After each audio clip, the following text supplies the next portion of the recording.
progress.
Just going to hang on about 2 more minutes and we'll get started.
Okay, well, looks like a smaller group today. That's all right.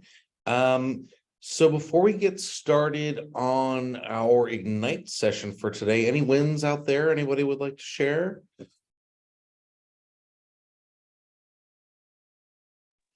don't know if it's a win, but yesterday I sent like 60 emails to really, really old leads from like 2017. Amazing. That's great. But I'm hoping maybe since it was 6 years ago, they're like, oh, yeah, we do want to sell this house and buy another one. So Yeah, we'll see. fantastic. That's awesome. People joining like crazy all of a sudden. There we go.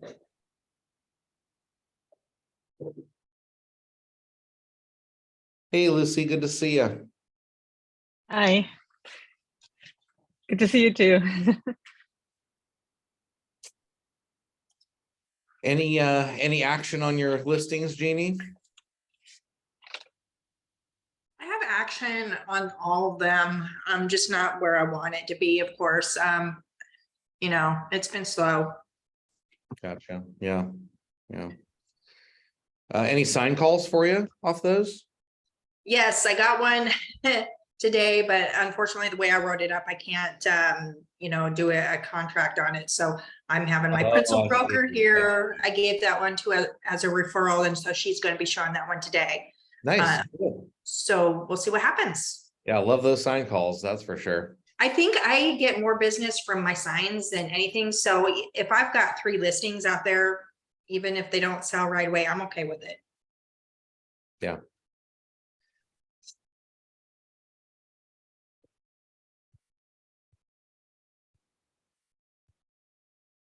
All right, anybody else out there want to share wins or anything going on in their business before we launch into our Ignite session today?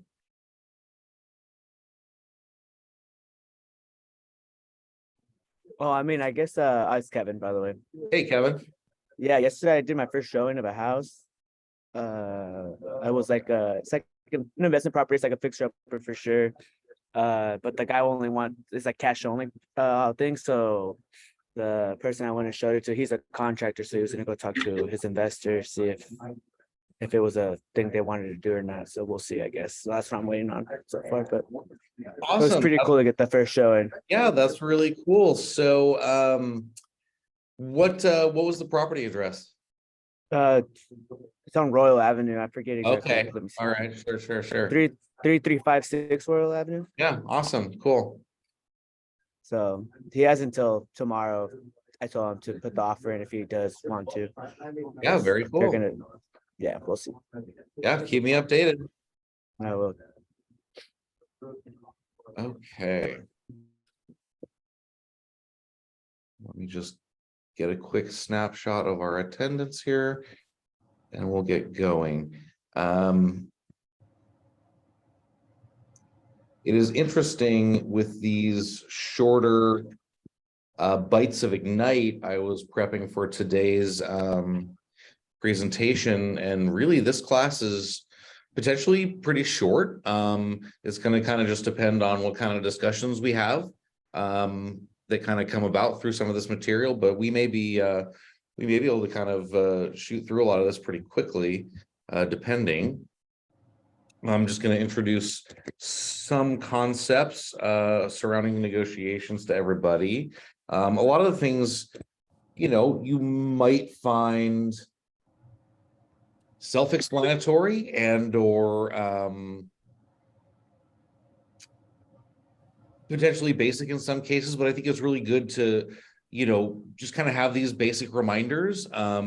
And we'll be talking about KW values as well and how those directly tie into the negotiation process and some of the KW values that really, like I said, tie directly into the negotiation process, which you will see here in just a moment. So let me just pull up a couple more things.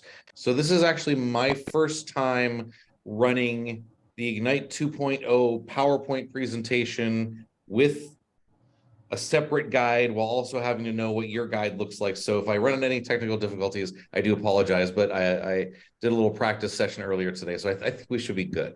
All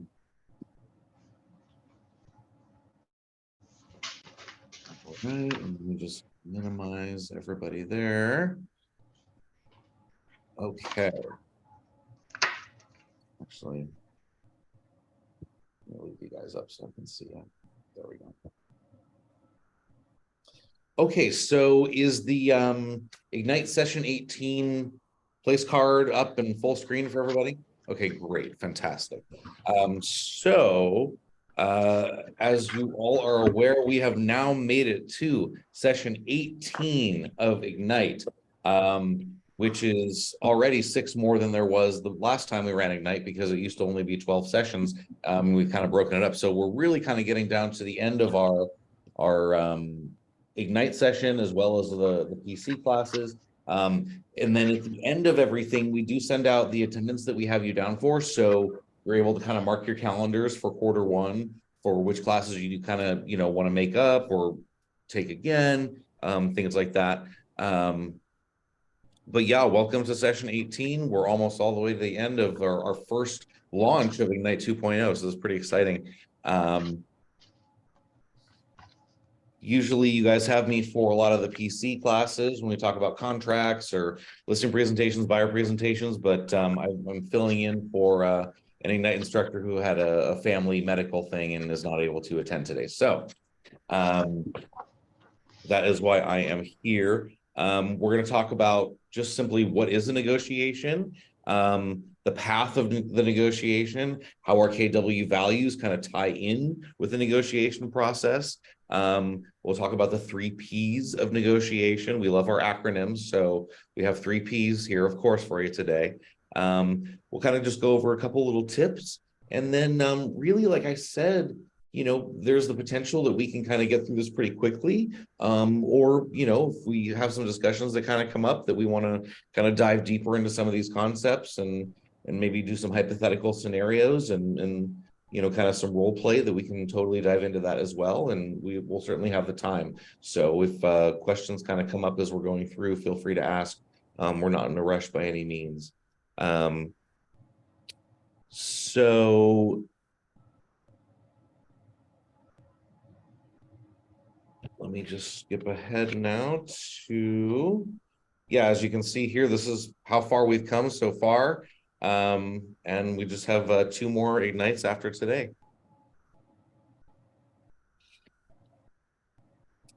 So what is negotiation? Negotiating is not something to be avoided or feared. It's an everyday part of life. So obviously, even in things like car purchases, how many of us have gone in to buy a car and negotiated the price of a car when we're buying it? Car purchases are typically negotiated because they are a high dollar item that we intend to hold on to for a long time. An even bigger purchase, of course, is buying or selling a home in the negotiation therein. So, it certainly begs to differ. If you're going to go in and try and negotiate on a car and maybe the terms or the price, that it will be done on a home sale as well. It's an important part of a real estate agent's job. In fact, as we've already kind of discussed in these Ignite classes, NAR statistics state that a real estate agent's ability to negotiate is one of the top reasons buyers and sellers are going to look for an agent to help them in their search, so that they have someone to help negotiate on their behalf. And so that's why this topic is so important. Before we kind of even go any further,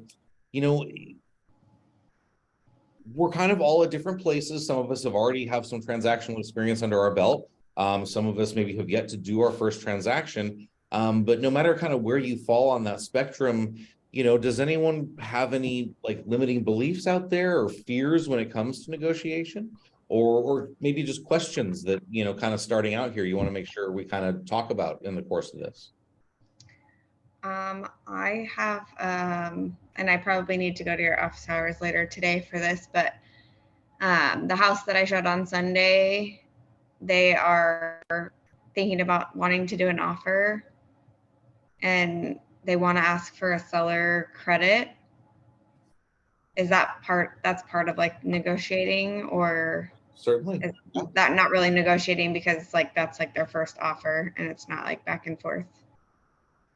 Well, yes, I mean that's going to start off the negotiation. Absolutely. So they want a seller concession to help out with some of those closing costs. That's definitely a part of it. That's part of the negotiation. Absolutely. Okay. I just heard back from the lender just a couple minutes ago. They texted me and said they were going to call them and go over the payment info and stuff, because they had them run it with that house's list price and taxes. Yeah. Is there anything that you're worried about as far as, negotiating, or, any big concerns? I don't know. I've never done it before. Okay, sure. Yeah. I mean, cool. No, that's great. The closing costs. Absolutely. That's definitely a big part. So it's brand new for me. So I just want to make sure that I'm doing everything that I'm supposed to be doing. Yeah, absolutely. So, it's a bargaining process, right? There's a give and a take process between 2 or more parties, each with its own aims, needs, and viewpoints. Everyone involved is seeking to discover common ground and reach an agreement to settle a matter of mutual concern or resolve a conflict. Negotiation is where and the acronym for this is WI4C2TES. plays a big role. So out of these KW values here, which one do you think plays the biggest role in negotiation? Does anybody have a guess at that? There are several that do come into play, but per the Ignite material, they're kind of erring towards one being the best choice. And I guess I would agree. I'd say the win-win or no deal. Boom, perfect. Yeah. I totally agree. And I think, you know, with a lot of my negotiations, that's off the top where I'm coming from and what I'm looking at, having it be a win-win or no deal, win-win for both parties. And that includes you as the agent as well. You know, when you're out there working with sellers or working with buyers, you know, you want it to be a win for you as the agent as well as for your buyer or your seller. Oh, someone else is coming in. Let me admit them.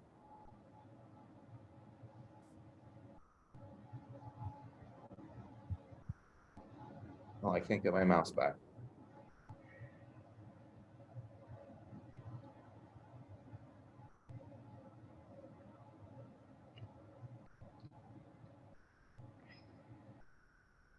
Can you guys see my mouse moving by any chance? Gosh darn it, I can't either.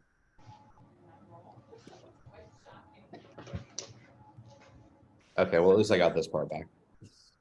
Okay, so yeah, win-win or no deal. As a KW agent, you're always working to find a win-win solution for all parties. Being kind, fair, and professional, you have the best chance of reaching an agreement that is best for your clients. Finding common ground means that you, your clients, the co-op agent, and their clients are all getting what they need from the transaction. Never forget that you are building relationships with all parties from first contact. Remember our WI4C2TES, win-win or no deal, integrity in all things, communication, seek first to understand, and trust starts with honesty. So before I go any further,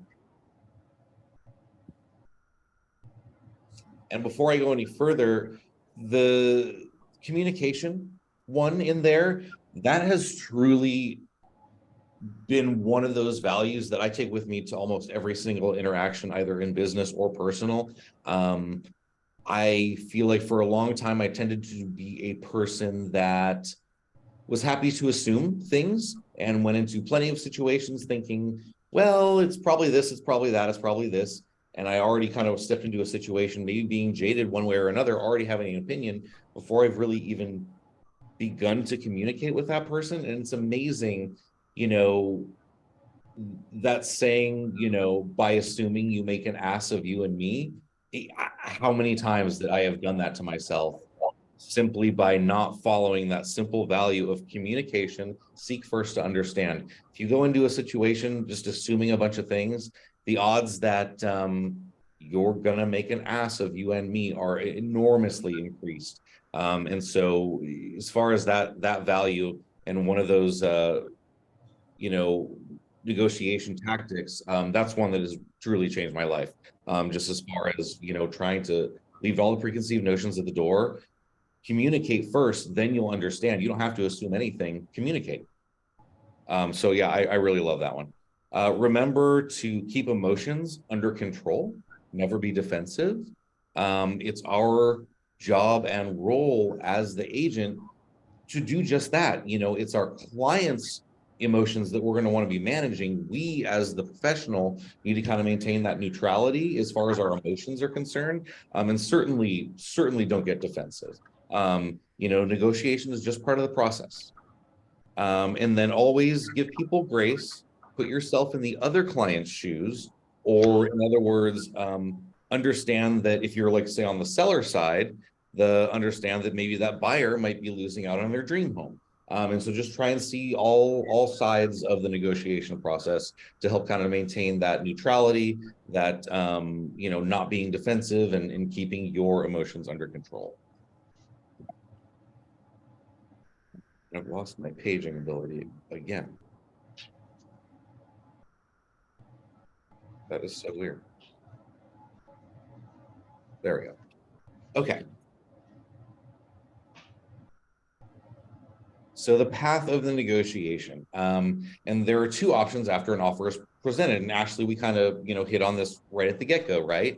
So option one, you might just submit that offer, it gets accepted, boom, and then you're working on getting to closing that transaction. And if so, there is a little bit of negotiation in that, you've kind of laid out this terms in your offer, and when it goes off to the seller, you're not going to know whether those terms are going to be acceptable until you get a response back. Oop.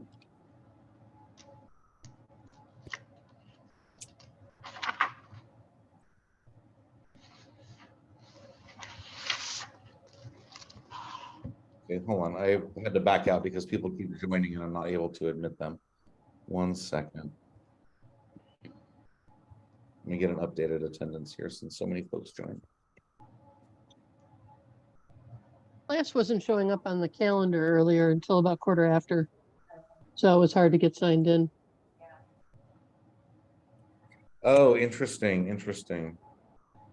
I wonder if that's because we had a last minute change in instructor or what. That's all right. Okay, now I've got an updated attendance, so everybody will get credit for being here. Okay, let me go back to our slides.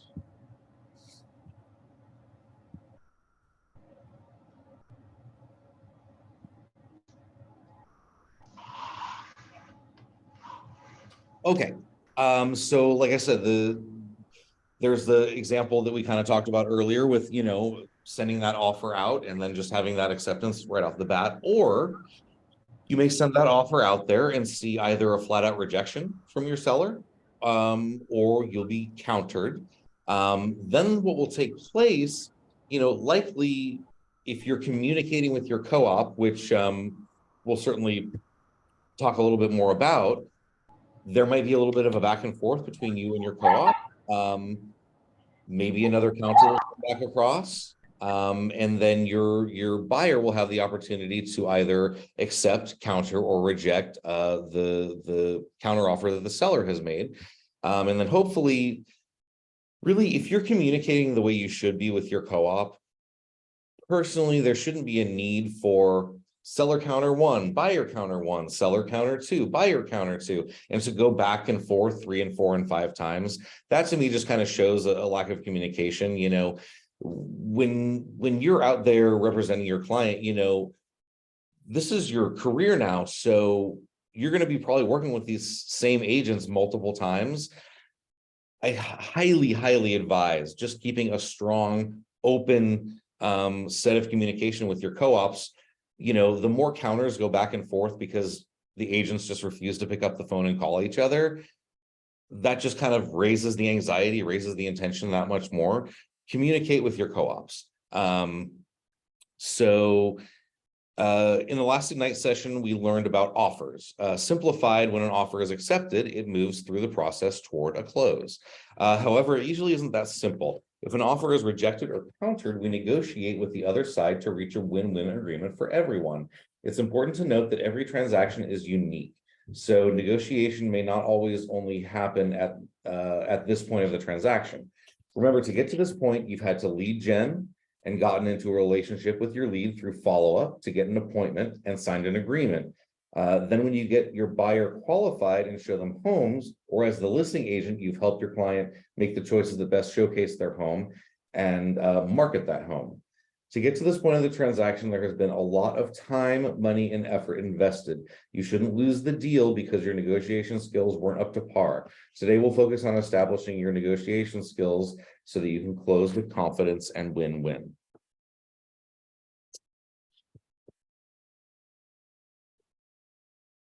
And so this is who we're negotiating with. We're negotiating with our clients, and we're negotiating with the agent on the other side of the transaction.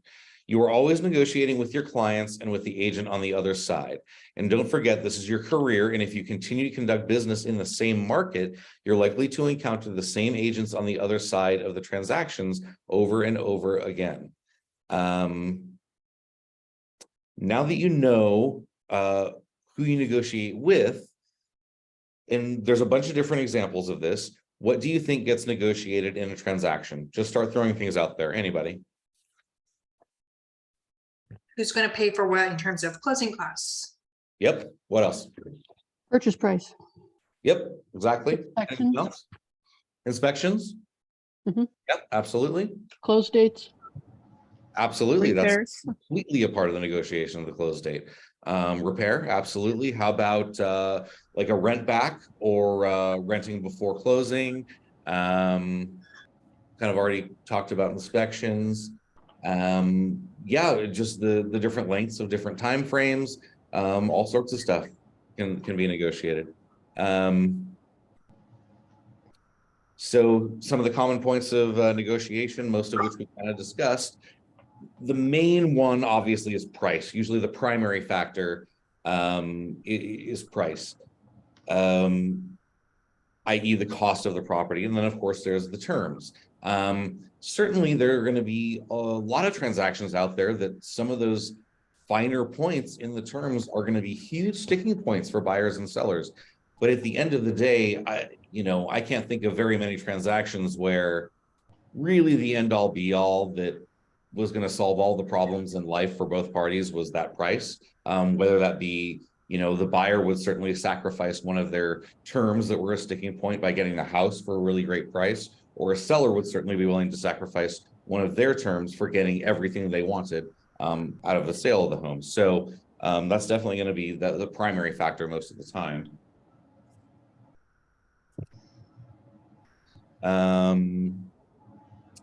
So pricing usually the primary factor in negotiations and is all about the cost of the property. The terms are either financial, time-based, or both. Examples can be closing costs, closing days, repairs, etc., as we've discussed. Other ones, yeah, possible lease back, appraisal. Maybe the buyer is willing to cover an appraisal gap, something like that. Earnest money can be negotiated. Maybe there's some personal property that's a sticking point of negotiation. Home warranty.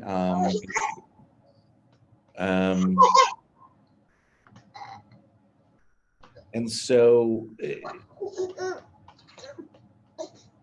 a way that you can use questioning to determine what might be negotiated is to ask the other agent what is important to the seller besides price. And I can tell you, this is something I do every single case. And it's not a message, it's not in an email. If I have a buyer that wants to write on a property, they've said, we want to get an offer in on this property. I am on the phone to my co-op, to the listing agent, and besides, do you have any other offers? My next question is, what is important to the seller besides price? Especially, when we've been in the super sellers market that we were in, that obviously now we're coming out of. I had buyers writing on homes that already had a dozen plus offers in on them. That was really a magic question. What's important to the seller besides price? We already know in a competitive situation that we're going to come in really well on price.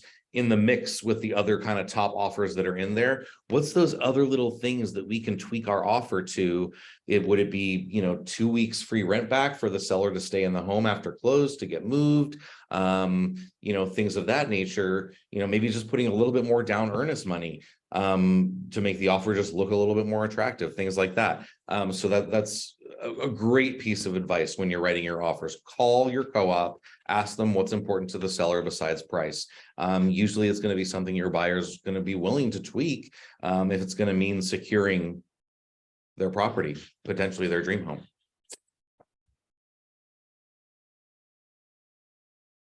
So any thoughts from anybody so far?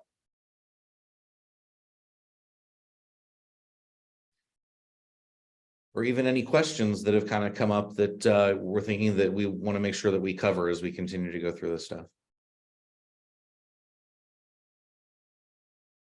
All right, well, then we're going to move on to the 3 Ps according to Ignite 2.0. So first, we have learned what can be negotiated, pricing, terms.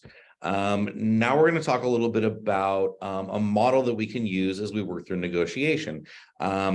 And this model is called the 3 Ps of negotiation. The 3 Ps being prepare, present, and position.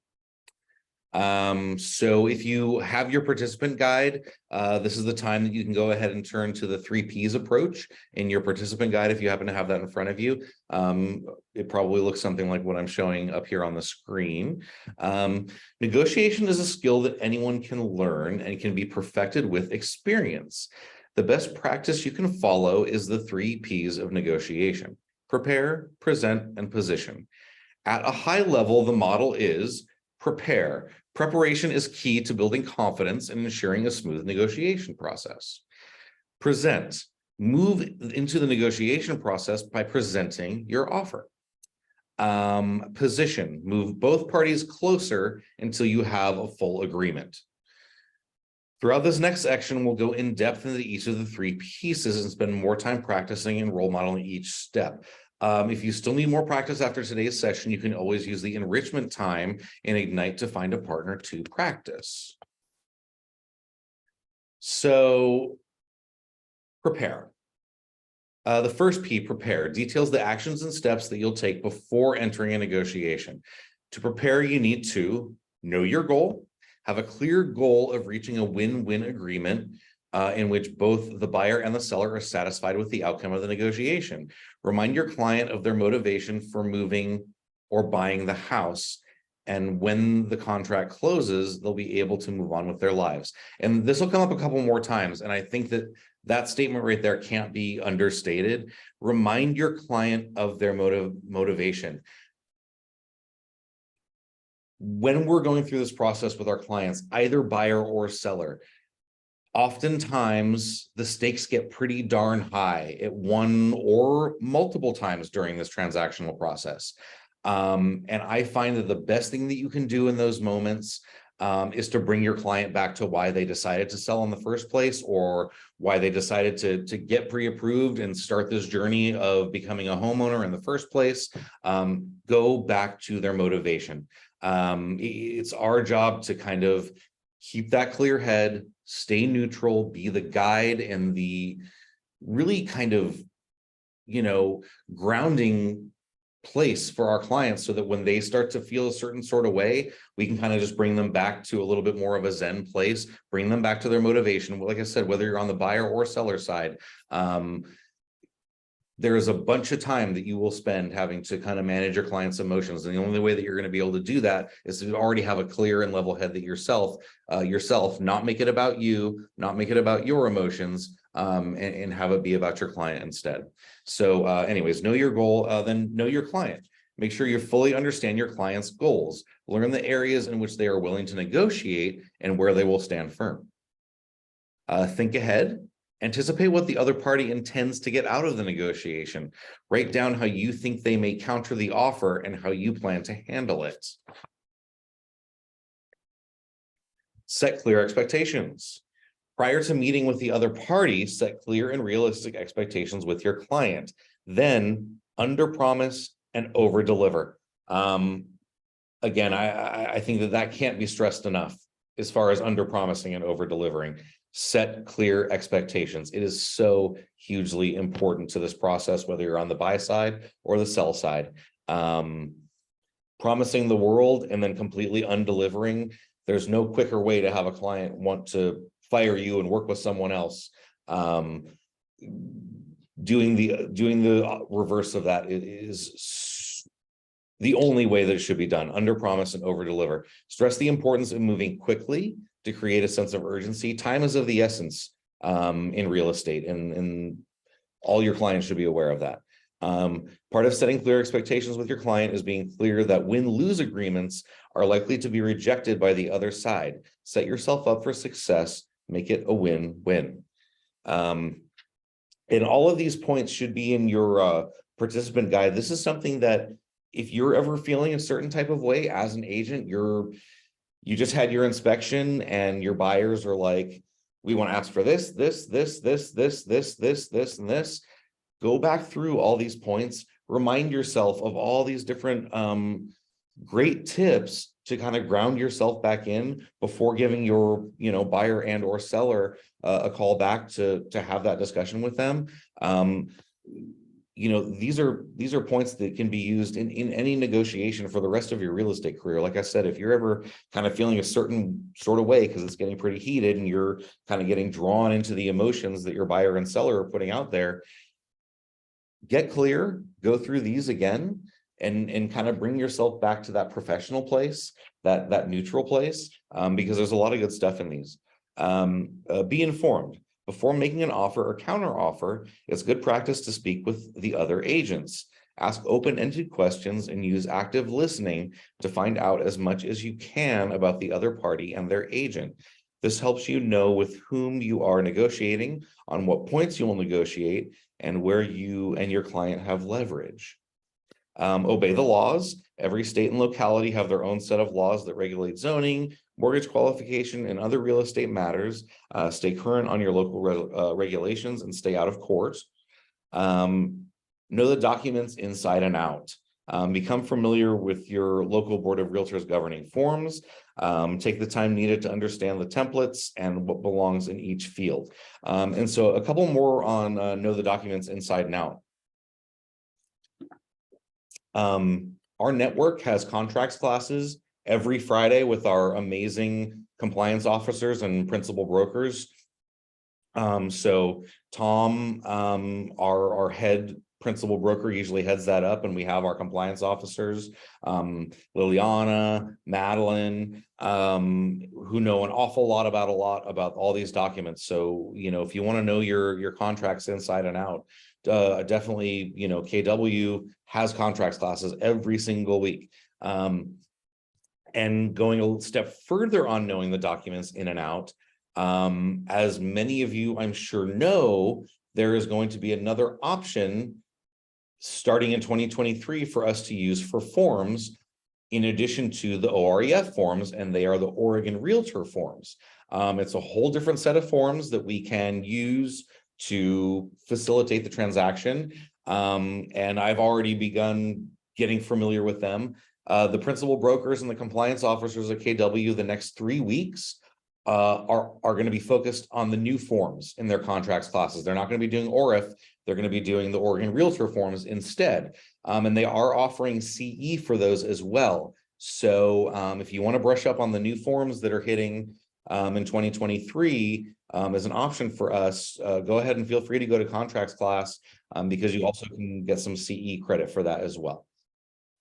Of course, many of you being in your first 2 years of real estate, the CE credit really won't be too beneficial because you need to do your broker advanced practices anyways. So I wouldn't just do it so much for the CE, but certainly to brush up on those new forms that are coming out. Hey, Aaron. Yep.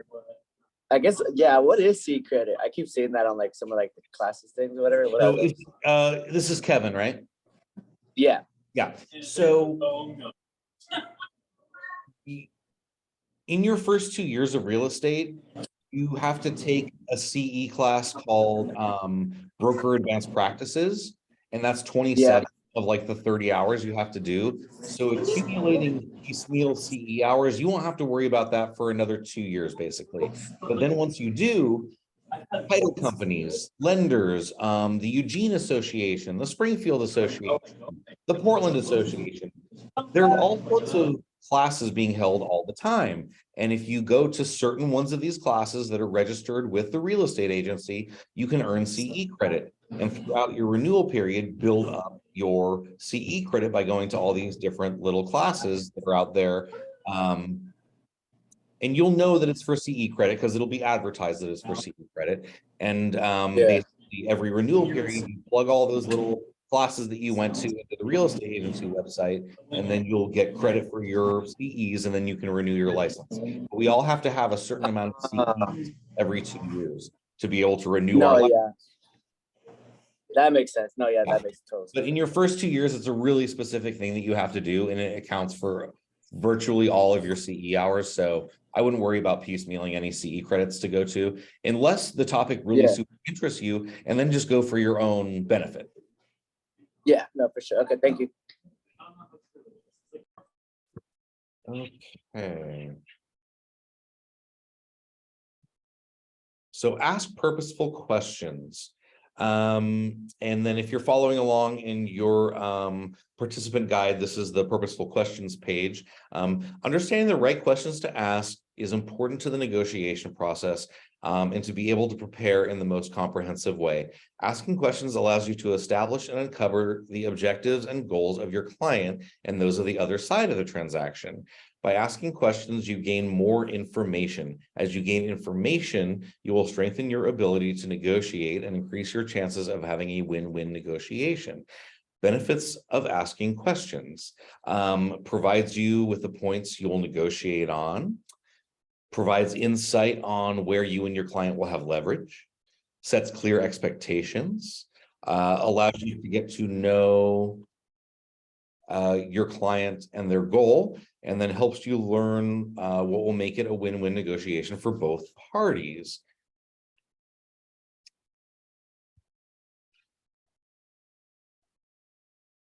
Gosh, every time someone tries to come in, it like throws off my PowerPoint. There it goes. Okay. Okay. Where was I? There. All right. So, open versus, oh, no. Ask purposeful questions. Yep, did that. Great. Open versus closed questions.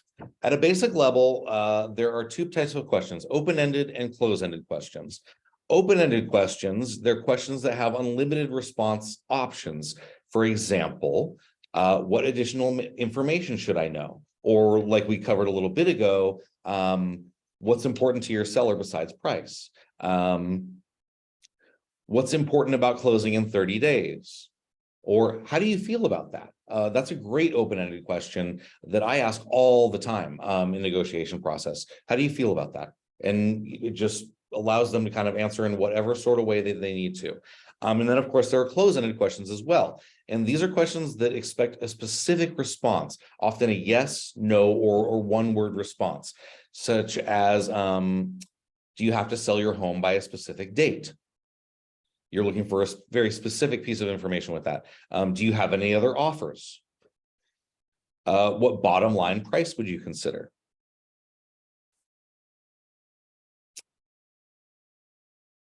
And so why might it be more beneficial to use open-ended questions as you're preparing for a negotiation? In this prepare stage, I'm asking. Why do you just, if anyone out there wants to chime in, why do you think it would be more beneficial to use open-ended questions in this prepare stage?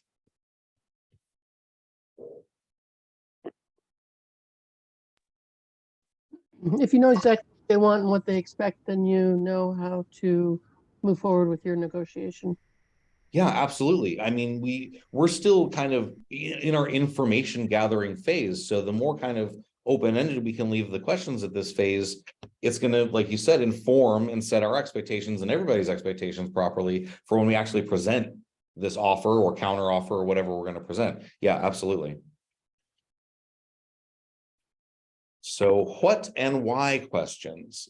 Let's dig into some specific questions that can help you learn about your client's needs and create a focus for negotiations. Two options can be, what would happen if? So asking this question helps you anticipate the next steps of a negotiation. So, what would happen if another offer comes in? What would happen if we get a counter offer and the seller doesn't want to cover your closing costs? What would happen if the seller won't do any of these repairs for you? And then, of course, why? Why is this important to you? Asking this question helps you gain more information and insight into the previous question. So if you were, say, for instance, so you're in repair negotiations, right? And you've asked the seller to fix all this stuff. So what would happen if the seller doesn't agree to fix much of this or even any of it? And your client was like, well, then we'll just walk away. And then I would say, okay, well, why would you walk away? Why is this important to you? And then if they're like, well, then they can really, you can help them think through why, if the seller won't, do all of these repairs, that they need to back out on this thing. And then it'll help you know more for the next one. If that deal is to fall apart, that you need to find something a little more move-in ready for your client. They're not going to be, you know, a DIYer that's going to come in and do a bunch of stuff on their own. And that's just going to inform all that much better. So you're not wasting your time and going out and showing fixer-uppers for a client that's then going to go in on a fixer-upper, ask the seller to fix everything about the home, and then be like, oh, you're not going to fix it, then I don't want it. Then you're not really looking at the right homes for them. And so you can really kind of learn a lot by asking what and why questions. Yeah, that's all I have on that. And then I think we're going to kind of skip through this scenario. Let me just see if there's anything that I wanted to mention here before we move on.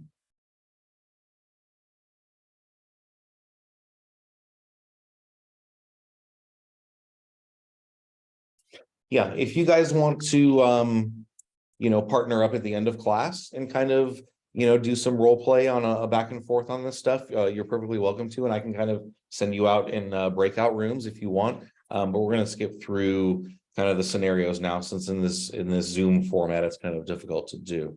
And we'll go to best practices when presenting. So go ahead and turn to best practices in your participant guide if you're following along with that. So now that you understand the prepare stage, let's talk about the second stage, present. And there's some really good things in here. Let's go over some of the best practices to keep in mind when presenting to the co-op agent. Your participant guide has more detail that you can refer back to at any time. So some of the best practices are: call the other agent. And I've kind of already mentioned this several times, and I'm going to kind of pick on it again. I think sometimes our comfortability and reluctance with picking up the phone and dialing that number, it can spell problems. You know, I think a lot of times there would be no reason for multiple counteroffers, buyer, seller, if oftentimes agents would just pick up the phone and call each other and discuss these things. A lot can get lost in translation via text, via email. You know, I'm sure you all have faced a situation when someone just asked you a simple question via text, and then you just kind of gave a simple response, didn't think so much of it, and then found out later that that other person was like, oh, they were so rude when they text me back. And you were like, I was? No, I didn't mean to be. I just was answering your question. But because they couldn't hear your voice, for whatever reason, they just read that combination of words and thought something that really wasn't the case. Call the other agent. Foster good relationships with your co-ops. You are going to work with these people over and over again. And so I would just certainly just get used to picking up the phone, calling your co-ops. I know it's so much easier to text, but you know, especially when you're in this negotiation phase and this presenting phase, it's so much more efficient. I personally think over the phone. I can't tell you how many times I've gotten a text from someone asking me a clarifying question, right? So when you ask for this, and this on the repairs, what did you mean by that? And I start typing out this text and I get like a paragraph into this text and I just think, man, I've spent 10 minutes typing this text message out. I could have called that person. It would have taken 2 minutes and we could have cleared this whole thing up. It would have been so easy. So, I know I've beat this to death, but call the other agent. So another one, pay attention to nonverbal cues like pauses and voice qualities. Keep quiet once you present an offer. I think this is a great tip for negotiating. Present your offer and shut up. Let them say something. Listen carefully to what is important to the other party. Stay calm and relaxed. Just to go back to number 3 again, oftentimes when you present that offer and then kind of keep talking, you end up negotiating against yourself. That's why it says keep quiet once you present the offer. Leave space for them to come back to you with a response. Don't negotiate against yourself. Stay calm and relaxed. Focus on the customer's needs. I think those two really, really go hand in hand. in these negotiations, keeping your emotions out of it, staying neutral, you're there to focus on your customer's needs. And I find the easiest way to stay calm and relaxed and keep your emotions out of it is just remember it isn't about you, it's about them. You're there to represent your client. And the only way that you're going to do that to the best of your ability is if you keep your emotions out of it. You're there to be the professional. Give your offer the best chance. Remember, you're always working to create a positive relationship with your co-op agent, even if they don't seem cooperative. When the emotions die down, they will remember how professional you were or weren't. This is your career, and you will come across this agent again and again.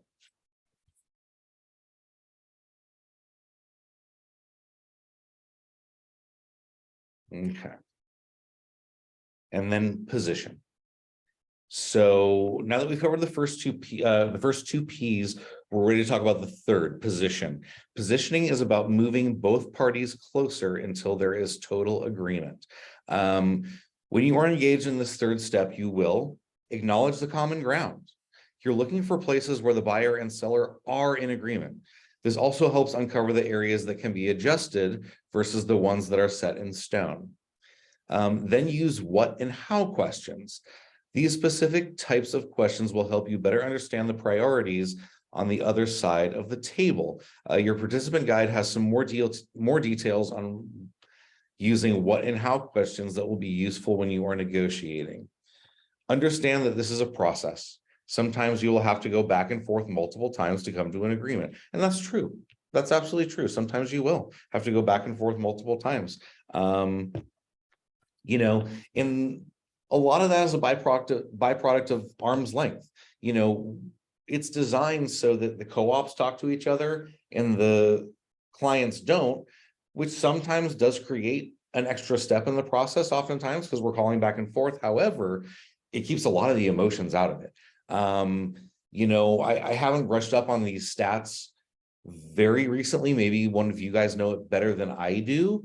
But the success rate of a real estate transaction when real estate agents are involved is well above 90% success. We close the deals because we're the professionals and our emotions aren't involved.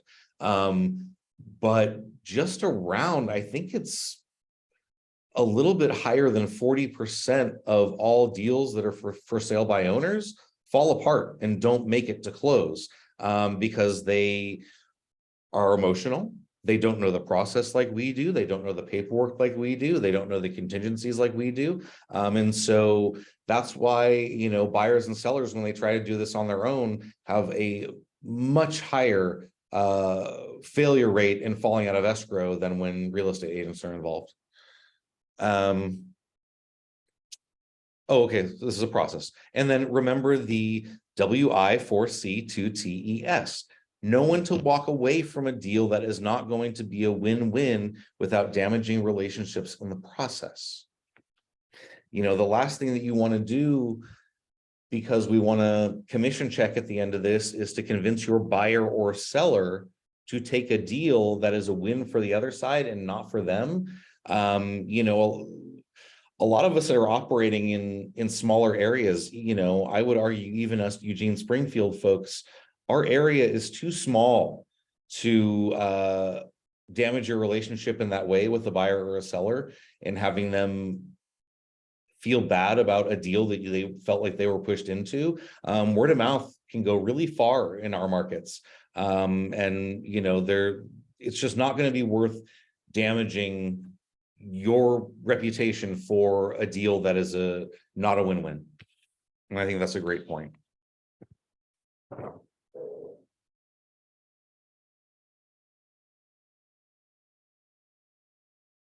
Okay, and then it goes to another activity. Okay, and then we're going to go into the negotiation tips here. Okay, and we've already kind of covered some of these, but just to kind of put a button on some of this and just recap with some really good tips. It's important to remember that negotiating is a skill that is learned and practiced. Like so much of what we do in real estate, it is a doing business. Yeah, when you negotiate your first couple contracts or your first couple repair negotiations, it is going to feel more uncomfortable because you haven't done it before. You don't have the muscle memory for it. But the more you do it, the more and more comfortable you'll be with it. Just like anything else, this is a doing business. Above all else, be professional.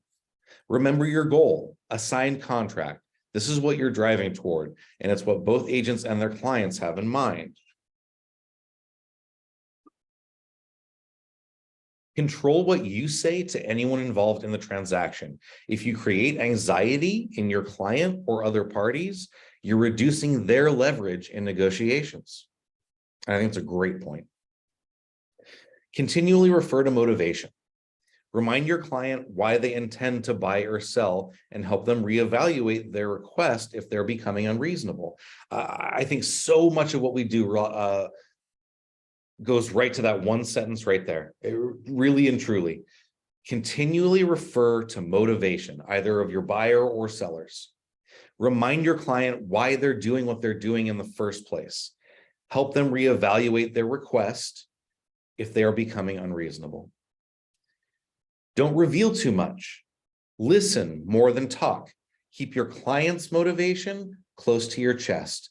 And I think a lot of times on the sell side, this can be very, very damaging to your client, what their motivation is to sell. Usually with a buyer, you know, their motivation to buy is usually pretty clear. They want to own a home. They want to buy. But for a seller, you know, if there's a divorce situation going on, if they are being deployed or moving jobs and they absolutely have to sell because in fact, they've already moved across the country and are doing their new job in New York now, or there's so many different things motivation wise for a seller that I could think I wouldn't want to reveal if I heard an offer was coming in. So I think listen more than talk. Keep your client's motivation close to your chest. You don't want that being used against them in a negotiation proceeding. Don't be attached to the outcome. I think that's huge. You know, as far as counting chickens before they're hatched, I know that our market centers would like us to go in and do our commission tabs once we have pending deals as soon as possible. I think that's bad luck. I don't even like to think about how much I may or may not be getting paid from a transaction until escrow is like, hey, let's schedule the clients to sign. Then I'll start thinking about maybe I'm getting a paycheck here that, you know, so that's how unattached to the outcome I try and be all the way up until the end. You can't get everything you and your clients need all the time. Don't let it affect your mindset if a deal doesn't go through or your client doesn't act on your recommendation. Find a different win for your client.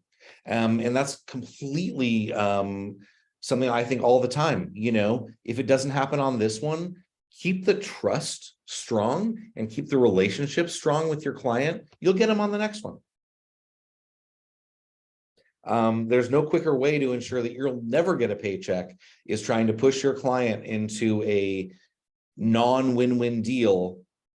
Chances are you won't get that deal, and then they'll find someone else to help them on the next chance that they take. So I think that that's a really good piece of advice. Don't be attached to the outcome. You can't get everything you and your client needs all the time.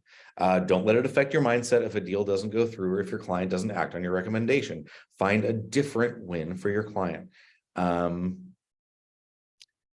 there anyone out there that thinks that there's maybe an additional best practice that we haven't covered today?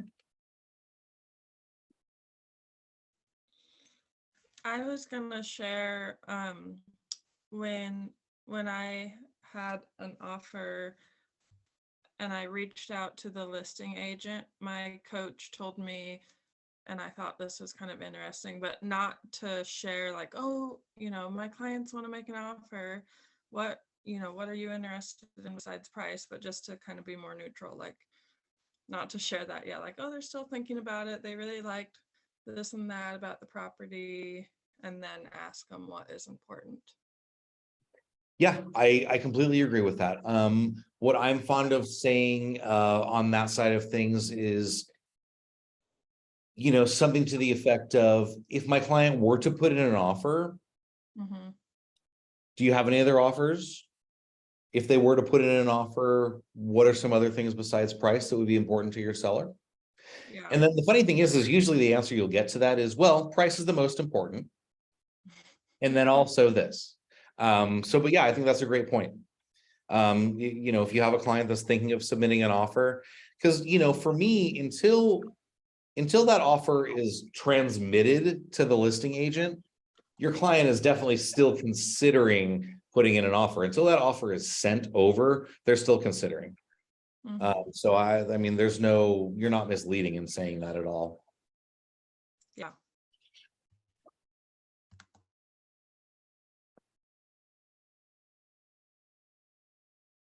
Okay, so if I don't know how many of you have your participant guides out in front of you, but as you know, at the end of most of these Ignite sessions, there is all the sorry, what do they call it?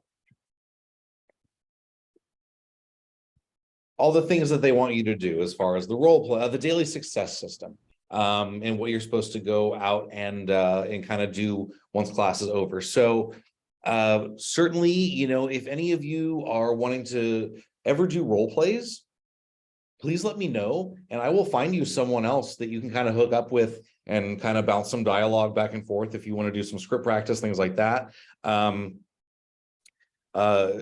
So certainly let me know, you know, if you want to ever do role plays, and I'll find you someone to do that with. And so looks like this daily success system is also calling for real play, making contact and having conversations with as many people as possible with the goal of establishing and nurturing valued relationships for when people are ready to buy, sell. They think of you first. And so what I kind of just want to leave with on the daily success system is just to really, what am I trying to say? We've got to lead gen during this time. Lead gen, lead gen, lead gen. During the holidays, if you can be the agent that sticks with their lead gen plan, continues to make their 10 contacts a day, continues to add to their database every day, writing those handwritten notes. If you're the agent that's doing that, trust me, 9 other agents are on vacation all December long, and they're not reaching out to their database. This is a really popular time for real estate agents to be like, all right, I'm off till the new year. And I mean, I'm not, you know, being rude. I've been guilty of it. You know, I can certainly get holiday brain. But over the last couple of years, I have not been guilty of it. And I just wanted to put out there to you all that this is such a great time to double down on your lead gen efforts and set up your business for Q1 2023. If you're not lead genning right now, what deals are you going to close next February? And like I said, for every one agent that is lead genning right now, they're the ones that are going to have business come Q1 next year, because 9 others out of 10, they're taking the whole month off. So I just wanted to really, really stress that, you know, of course, come to Ignite, of course, you know, educate yourselves and continue to build your confidence. But the most important thing that you can do is set up your business right now for 2023. What you know, the things that we were focused on right now in real estate, put money in our bank account 30, 60, 90 days in the future. And I really cannot stress that enough. Let me see if I can get my mouse back here. There we go. No. So that is actually all I have for you guys. Any questions before we let you go?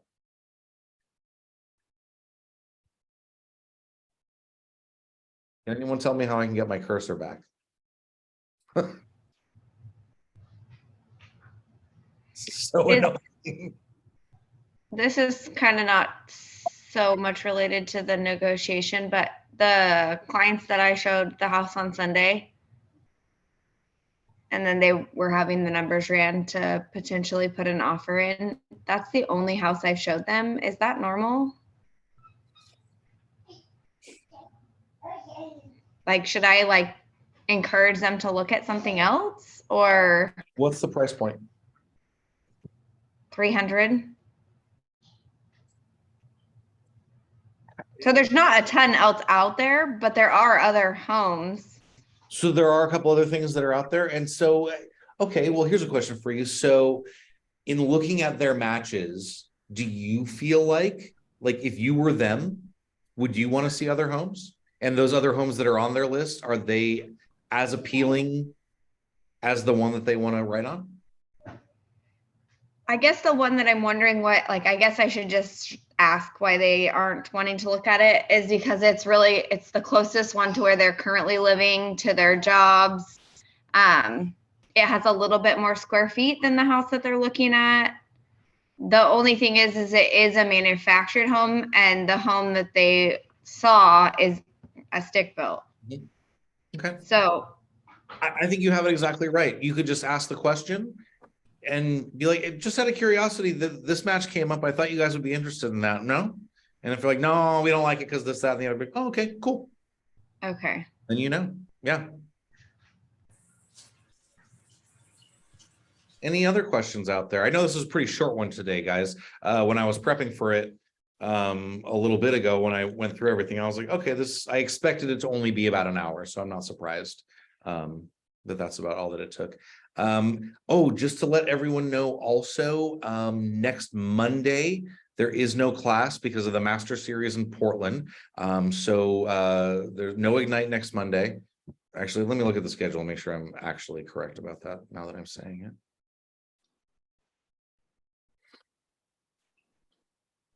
Yeah, right. So there's no Ignite next Monday. Tomorrow, Heather Ducker will be on from Homebridge to take you through Lending 101. That's always a kind of favorite class of folks, because oftentimes when we kind of first get into real estate, takes enough effort to learn what we do on our end of things, but then, what escrow is doing on their end in the background, and what your lender and underwriters and appraisers are kind of doing on their end in the background can be just as mysterious. And Heather's a great resource. You'll really enjoy her presentation tomorrow. So if you all want to head back for Lending 101, I highly encourage. And then obviously we're off on Monday. We have 2 more Ignites on Tuesday and Wednesday. And then for those of you out there that are PC, on Thursday, we have the RE quiz, and then the RE quiz, it's a fun day. So I have like this kind of online platform that I'll take us through that's just kind of like this quiz thing, and you all will download the app. And some of you might have done it in a previous team meeting, because I know some of our market centers have done this in team meetings, and you'll kind of like rapid fire try and answer these questions that I'm kind of putting up, and like the app keeps score, and I try to make it funny and fun, and it's just kind of a recap of like everything we've been talking about all quarter long, but it's not supposed to be like a test or anything. It's just a fun, like silly kind of like end to the quarter. So if you guys want to come for RE quiz, I certainly welcome you to that as well. Okay, so I am good to let you all go. If anybody else has any other questions, go ahead and hop on, and then Ashley, I'll give you a call as soon as we're off here. Okay, thank you. Thank you. Thank you very much.